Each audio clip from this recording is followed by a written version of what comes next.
How many people have read the Inferno, Dante? How many people have read Paradiso? Okay, one read the Paradiso. No one else has read the Paradiso. The Inferno is much more interesting. My gosh, we somehow realize when we start thinking about eternal rewards, gosh, you know, it's very, very difficult to try to conceptualize that. And we start thinking about punishment, my gosh, some people can be sent to hell forever and ever and ever. That seems a bit stern in terms of categories. So there are some questions that are raised about this psychological thing which provides the basis for much belief. Say we're human, say we come from a John Dewey type of perspective. What do we have as an alternative? What is our alternative? Well, James Campbell wrote a very interesting book called Understanding John Dewey. He talks about 4 things that we have. This is our alternative to the theological perspective. Human beings are evolved, embodied, social problem solvers. He wrote his whole book on that. But it's very, very powerful. But let's first of all look what the limitations of it. First of all, we're evolved. Quick version of the theory of evolution. There was a big bang that caused some deviant amoeba who became monkeys, and now we got secular humanism. You can fill in the details after, but that's the story. The point is, we've got an amazing story here called evolution, but one of the points that comes out in evolution, it wasn't inevitable that human beings would evolve. It could have not happened. That's kind of scary. We like to think, my gosh, you know, it all had to happen this way. Questionable. With a couple little things here and there, it could have turned out differently. There are some notions that the complexity could have led to other forms of life, but not necessarily that humans as we know them had to evolve. Embodied. We carry our bodies around with us all over the place. One of the things I know with my body is that, you know this concept of a paradigm shift? You can embody that concept. It was a couple of years ago, I was running in St. Catharines. We have the 12-mile creek. My colleagues from St. Catharines, they know the 12-mile creek well. I was running one day thinking, I'm just a child of the universe. Age is just a figment of people's imagination. I'm a child of the universe. And all of a sudden I hit a rock and I sprained my ankle. In 1 second, I went from child of the universe to crippled old man. I had to walk back home this way. It was slow. But we are embodied. We carry these bodies with us. These bodies become the basis by which we make sense of the world. And interesting things being done in philosophy. And Richard Dawkins talks about this point, about how embodied intelligence depends on the type of bodies that we have and the sorts of speeds and ways in which we deal with objects. But in other ways, looking at the universe, take an example. That wall there is solid to us. It's not merely in our head, it really is solid to us. But is the wall ultimately solid? Well, if you've got some little subatomic particle there, you shoot that thing at the wall, it goes right through the wall. It's not solid for that. It's only solid for creatures about our size and our speed. So the worldview we come up with deals with people who have our types of bodies and make sense of our sorts of things. It's interesting, and we have to pay attention to that, but we realize there's a lot of stuff going on. So this notion of embodied, we realize, bodies have a lot of different things going on with them.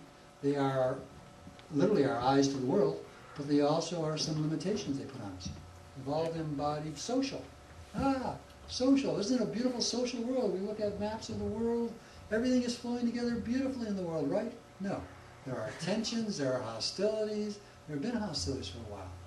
Is it ever going to end? And the last notion of problem solving. Problem solving in some ways becomes interesting because we find as we solve some problems, we create other problems. We have found ways to extend human life. Great. There are other problems happening on the planet because we got 6.4 billion people, supposed to go up and up and up, and it seems to be increasing in certain ways exponentially. That's not so good. What's the positive side of what we're working with? Let me throw out this idea. Let's look at evolved. It's one of our richest concepts. As a rich concept, what I think evolution is telling us is that it's an amazing process. One of my points in my article, I look at Richard Dawkins' book, The God Delusion. Everybody talks about how negative the book is. I see it very positive. What Dawkins is trying to talk about, the nature of the physical world, how it really operates. This is amazing. So as we pay attention to the physical world, we're realizing, my gosh, there are incredible things, and we're just beginning to understand those. So we are a part of an incredible process. It is amazing. It literally is awesome, a word that is used and misused and overused. Embodied. A very, very rich book now is by a philosopher named Mark Johnson. Mark Johnson was co-author of a book called Philosophy in the Flesh. But he's written a book called The Meaning of the Body. And what Mark Johnson shows is how human cognition comes from the ground up, comes from our bodies, the type of bodies we have, and how we sense and make sense of the world. There's a richness with now finding with our bodies. Third notion, social. The Deweyan sense that I talked about says we are social through and through. Without other people, we wouldn't have languages. We wouldn't have ways in which we could even communicate thoughts and feelings to ourselves. We become human in the process of sharing. Dewey said an interesting point. He says in the process of communicating, we learn to hold things in common, and we learn to create community. So this runs deep with the social sense. And then the last notion is problem solvers.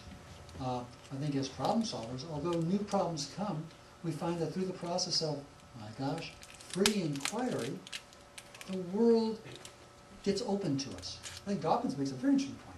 It's as if the universe had been asleep for 14 billion years, and it's waking up with us. And it's waking up through the process of science, through the process of problem solving. So that's the perspective with enthusiasm that I want to point out. Now, in talking about this perspective, what I'd like to emphasize is that this perspective can be looked at from the point of view of education. I want people to take these things into consideration for trying to live an educational life. And ultimately in my work, I try to define education. I say it's ultimately an imaginative act of hope. That's what education is, an imaginative act of hope. There's a very good book on pragmatic hope by a philosopher named Patrick Shea. And he says hope, from a pragmatic point of view, has three aspects to it. If you're hopeful, number one, you're persistent. You're willing to keep working at something. If someone says they have hope but they haven't tried anything, they don't have hope. They have wishful thinking, but that's not hope. So persistence. Actually, a psychologist named Robert Sternberg has said that persistence is perhaps the key ingredient in being able to live an intelligent life. So persistent. Second aspect, if you have hope, you are resourceful. There's an old adage in education that says, if you try teaching the same kid the same thing the same way over and over and over again, and it's not working, you have to seriously question who the slow learner is. And so the notion is resourceful. It's not, if you've got some sense of hope, you're not constantly trying the same thing the same way. You're trying to come at it from a different angle. John Dewey in his Ethics says an interesting statement, that imagination is the chief ingredient of the ethical. The whole ability to imagine what the world looks like to other people, to imagine what's going on with you, to imagine possibilities and consequences of those possibilities. That's key within the element of ethical thinking. So as we're looking at this idea, we're saying education for hope. We want people to be persistent, resourceful, and the last thing is courage. It takes courage to be living an educational life. It's so much easier within our culture to be a skeptic. I should say cynic rather than skeptic, because I think there's skepticism can be used in very powerful ways in science. Let's call it cynic, to be cynical. To be cynical is nothing matters, nothing good can happen. And I think we're living in a time where people in a variety of ways are saying that. So I want to try to approach these ideas from an educational perspective. From an educational perspective, I've created a model for looking at things. I say, if people are going to live educational lives, they should be able to do three things. They should be able to savor more of their own experiences. That's an important part. Because if I say that things come from the ground up, by being able to savor, to appreciate things, that's one meaning of the word appreciate. By being able to savor more of the world around you, you have a better value base to work from. Otherwise, it's a bunch of abstractions. But if you actually in the concrete savor relationships, savor experiences, you have a larger base, larger bodily base for your values. Second, there's a very rich book called The Natural History of the Senses. Has anybody seen that book? Very rich book. I started reading the book 15 years ago. I made it through the sense of smell into about halfway in the sense of touch. And I was so still amazed with it. I started reading it again, but I had to start from the beginning, back to smell. So I'm still smelling the world in a base. But it's a rich book because it lets you know that, first of all, smell is our most censored sense. If something smells bad, we stay away from it. That's a fascinating way of working. You can smell for a while, and then it gets totally taken over. But you can't smell it anymore.